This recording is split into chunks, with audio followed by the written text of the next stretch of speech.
পশ্চিমবঙ্গের নদিয়া কৃষ্ণনগর থেকে এদেশে প্রথম রেল লাইন স্থাপন হয়েছিল কুষ্টিয়ার জগতী চোরহাস হয়ে এখনকার ঢাকা মহাসড়কের ওপর দিয়ে।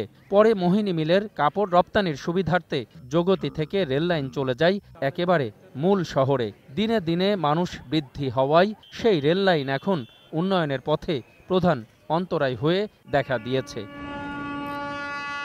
মোহিনী মিল একটি রুগ্ন শিল্প, কাজেই এই রেলপথটি আজকে শহরের মধ্যে রাখার কোনো দরকার আছে বলে আমরা মনে করি না। এখানে এই বিষয়ে একটা প্রস্তাবও আছে, কিন্তু দীর্ঘদিন ধরে এই প্রস্তাবটা রয়েছে। কখনো কখনো এই যানজট অসহনীয় পর্যায়ে চলে যায় এবং এটি দুর্ঘটনারও একটি অন্যতম কারণ। কুষ্টিয়ার বর্তমান এমপি মহোদয় উনি এই রেলটাকে তার পুরাতন জায়গা অর্থাৎ রাজবাড়ী কুষ্টিয়া রোডের পাশ দিয়ে নিয়ে যাওয়ার জন্য উনি একটা পরিকল্পনা ইতিমধ্যে প্লেস করেছেন। কবে এটা পাস হবে আর কবে এই শহরটা আজকে যানজট নিরসন থেকে আমরা মুক্তি পাবো।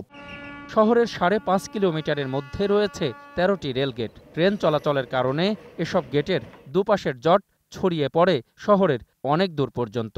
এমনও সময় আছে যে একজন মুমূর্ষ রোগী যাচ্ছেন, কিন্তু ওই সময় রেল পড়ে গেছে হসপিটালে, তখন রোগীটা নিতে নিতে হয়তো অনেকটা সময় এক্সপায়ার হয়ে যায়। এবং রেলের নির্দিষ্ট জায়গা আছে, সেই জায়গা দিয়ে কুষ্টিয়া শহরের রেল পুনঃস্থাপিত হলে কুষ্টিয়াতে মানুষের কর্মচঞ্চলতা গতি স্বাভাবিক হয়। অবৈধ স্থাপনা উচ্ছেদ করে ইতোমধ্যে প্রস্তাবিত জায়গা খালি করার উদ্যোগও নিয়েছে কর্তৃপক্ষ, এমন দাবি জেলা প্রশাসকের।